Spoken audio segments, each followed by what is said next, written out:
Il le révèle et il demande au monde, celui-ci est mon fils, écoutez-le, suivez son instruction.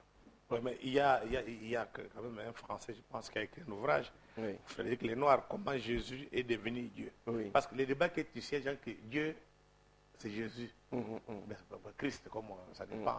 Jésus. Mais comment est-ce que c'est Jésus est devenu Dieu? Parce que c'est une construction humaine. Non. Que M. Lenoir écrive son livre, on vit quand même dans un pays où tout le monde peut écrire, où c'est un monsieur respectable, qui, quand vous lisez le livre, il nous fait il développe les choses. En fait, que fait-il là? Il n'amène pas un nouveau débat. Il ne fait que, dans ce livre, faire l'historique de l'Église. Il fait l'historique du mouvement chrétien, de ses débuts, jusqu'on va dire, je ne vais pas dire jusqu'à nos jours, mais à peu près, ça nous donne une image de tous les débats internes qu'il y a eu dans l'Église, etc. Bien. Maintenant que quelqu'un dise comment Jésus est devenu Dieu, je ne sais pas où en est sa foi. Voyez-vous, marcher avec Jésus, avec Yeshua, c'est le fruit d'une révélation. Ce que nous pouvons dire de ce qu'il est, c'est une révélation. Voilà pourquoi Jésus posera la question à ses disciples, qu'est-ce que les gens disent de moi et qu'est-ce que vous dites de moi?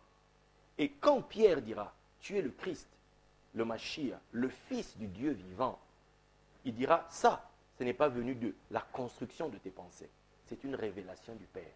C'est le Père qui t'a révélé cela. Donc, dire que Jésus est Dieu, c'est une révélation. Pourquoi? Parce que la Bible nous dit, la foi, nous sommes sauvés, nous avons la vie, si nous croyons que Jésus est le Christ, le Fils de Dieu. Or, le Fils, c'est l'image du Dieu vivant. Puisque Dieu, par essence, est caché. On ne le voit pas. Même simplement, ce Dieu caché se révèle. D'où on nous dit que le mystère de la piété est grand. Dieu a été manifesté en chair. Si je ne crois pas ça, alors je ne peux pas croire que Dieu, comment dire, je ne peux pas croire le projet de Dieu qui est que les hommes soient son image, soit sa manifestation terrestre. Donc pour toi, Jésus, Christ égale Dieu. Pour moi, Jésus est Dieu, papa. Ça, on ne peut même pas changer ça. Donc c'est question de foi. C'est la révélation. Et chaque révélation que vous avez engendre quelque chose d'autre. Chaque révélation que vous avez vous ouvre des portes. Et le fait de le dire, ce n'est pas un slogan. Je sais ce qu'il y a derrière. C'est ce qui est différent. Je ne le dis pas pour susciter une polémique, mais c'est une déclaration de foi qui monte de moi. Je le sais. Dieu a été manifesté en chair. Au commencement était la parole était avec Dieu et la parole était Dieu. Et cette parole a été faite chair. Une question prophète. Oui, papa. Nos grands-pères, arrière-grands-pères ne connaissant pas Jésus-Christ, ni Tété les Blancs, on ne saurait pas qu'ils existaient. Est-ce qu'on ne peut pas dire aujourd'hui que le christianisme, tout comme on peut parler d'autres religions, sont venus, comment dirais-je, je ne veux pas nous remettre en cause, mais nous retarder, parce que si aujourd'hui on n'avait pas connu le christianisme, peut-être on serait très loin. Ah, vous aurez dû ne pas me poser cette question, parce que je vais vous répondre par rapport à cela. Oui. Et ça, c'est l'une des clés du Shalom Tour que je voudrais expliquer. Il y a un mystère qui est celui-ci. Lorsque Dieu a voulu donner la Torah au monde, contenant ses secrets, il a voulu la donner à toutes les nations. Mais la tradition juive dit que les nations se sont détournées, mais Israël l'a reçu. Bien. Et Israël sont devenus les gardiens de la Torah, du secret de Dieu. Ok. Maintenant, il y a une fête juive qu'on appelle la fête des tabernacles. À cette fête des tabernacles, on offrait, puisqu'aujourd'hui on n'offre plus d'animaux, il n'y a plus de temple, on offrait 70 taureaux en holocauste, en offrande, qui symbolisaient toutes les nations de la terre. Et chaque nation avait reçu, selon cette loi, on disait, la nation qui ne viendra pas pour célébrer cette fête verra le feu s'allumer chez elle. Mais la nation qui viendra ici recevra la pluie. Or, la pluie symbolise la bénédiction et la pluie symbolise aussi l'instruction des secrets qui va se déverser sur vous. Or, cette connaissance-là va vous donner la supériorité, va vous donner de la force, va vous élever. Bien. Pourquoi je dis ça? Pour dire que le christianisme, du moins l'enseignement, la connaissance de Jésus, n'a pas commencé avec les Blancs, comme vous dites. C'est quelque chose qui vient d'Israël. Et les premiers disciples de Jésus, c'était des Juifs. Ce sont eux, les premiers qui ont travaillé et qui l'ont répandu dans l'Asie mineure. Et on dit même que les 12 apôtres s'étaient réunis pour se répartir les nations à l'époque. Certains même sont venus jusqu'en Éthiopie. En l'occurrence, on parle de Philippe. Philippe, qui avait rencontré l'intendant de la reine d'Éthiopie, le superintendant des finances. Cet homme s'est converti. Donc, le message du Christ est arrivé jusqu'en Éthiopie.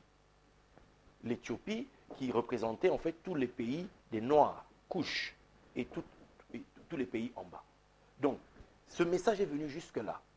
Donc, on ne peut pas incriminer les Blancs. Simplement, c'est qu'avec l'histoire telle que ça a été fait, vous savez aussi bien que moi qu'à un moment donné, l'islam, il y a eu l'émergence de l'islam, et l'islam a recouvert toute l'Afrique du Nord, oui. D'où étaient quand même les communautés les plus vivaces, puissantes du christianisme, qui sont tombées les unes après les autres, et c'est simplement l'Europe qui est devenue gardienne de cela. Bon, donc, d'où d'une certaine manière, avec le colonialisme, je dis qu'au niveau de l'histoire, on a toujours connu ça. Quand il y a une émergence d'un nouveau puissant, il va s'étendre, il va amener tous les autres à faire comme lui. Et dans ce flot-là, il y a eu l'arrivée des missionnaires.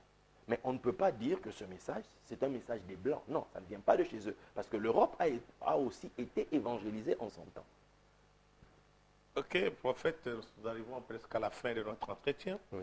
Quand même, je préfère, parce qu'il y a Ésaïe 18, oui. Les interprétations sont différentes.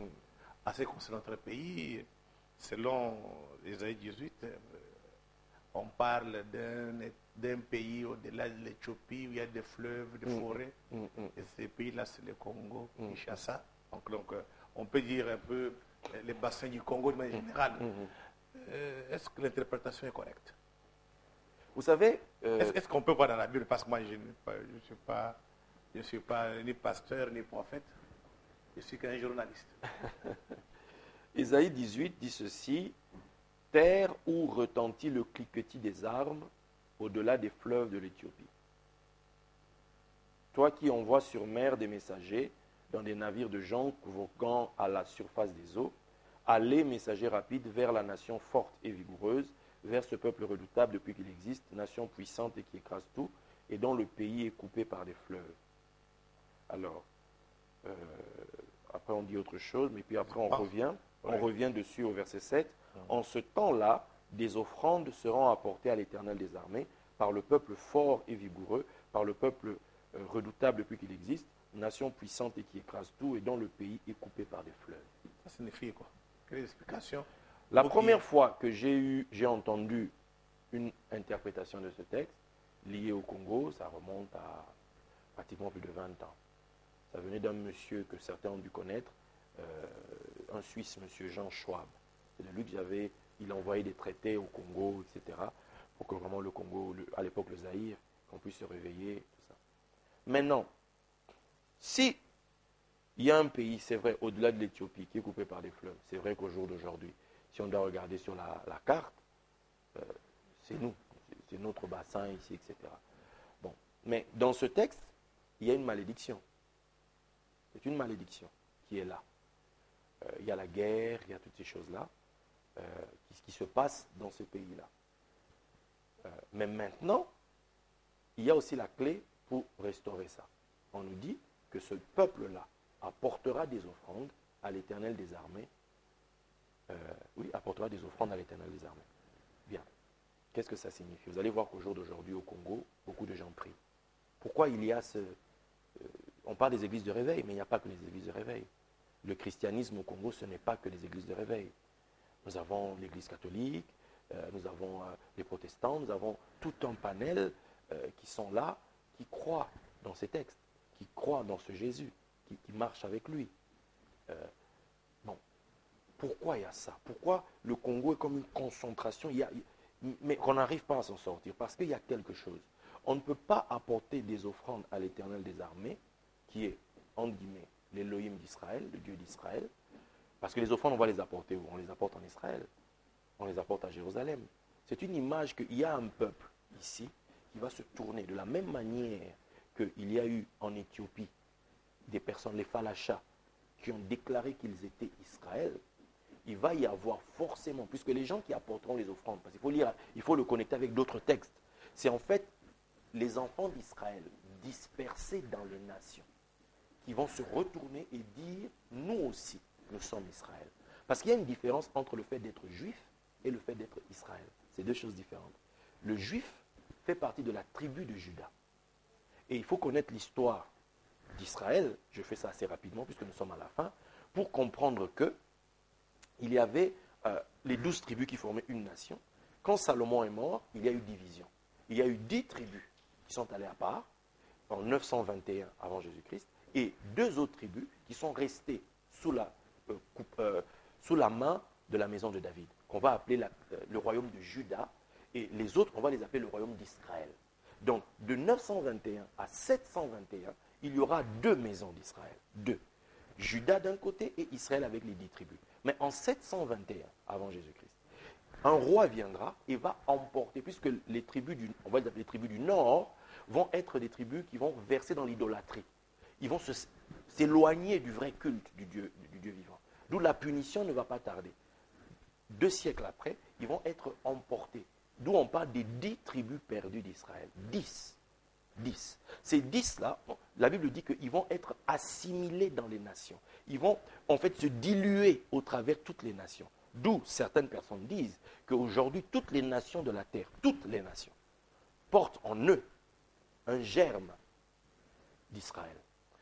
Ça, je l'enseignerai en profondeur, cet aspect-là, parce que vous m'avez demandé tout à l'heure pourquoi j'étais venu. Je dois être orateur au rassemblement des champions de l'évêque général des églises de réveil, Kankien Zamanambo, à Limité, à la 9e rue, qui va commencer demain. Son rassemblement de champions qui s'appelle RACH 2012, il y a plusieurs orateurs et j'en fais partie. Donc, je vais toucher à cet aspect pour montrer ce mystère-là. Qu'en fait, nous portons tous, des germes de cet Israël, de ces 10 tribus-là. Or, Dieu avait fait une promesse, que ces 10 tribus reviendront. Il va les rassembler. Voilà pourquoi Jésus est venu pour les brebis perdues d'Israël, c'est-à-dire les 10 tribus-là perdues. Ok. Prophète, nous sommes arrivés à la fin, on a débordé. Nous espérons qu'on aura encore à faire d'autres débats sur surtout les 10 tribus d'Israël pour entrer en profondeur. Il n'y a pas de problème. Et nous voulons savoir si c'est vrai, si c'est mythologie. Donc, c'est question des fois. Nous espérons que déjà nous ont suivis. Nous espérons aussi qu'ils ont retenu. Et on espère que quand vous allez tenir votre prédication, il y aura des gens qui seront nombreux pour vous entendre. Une fois de plus, en tout cas, prophète, merci. C'est moi qui vous remercie, papa. Okay. Mesdames et messieurs, nous arrivons à la fin de notre entretien. Nous espérons que vous avez suivi ce que le prophète David Jean-Alain Moutamba vient de dire. Vous tirerez vos leçons. Nous laissons la liberté à chacun de penser et de retirer ce qu'il veut. Une fois de plus, merci et bonsoir.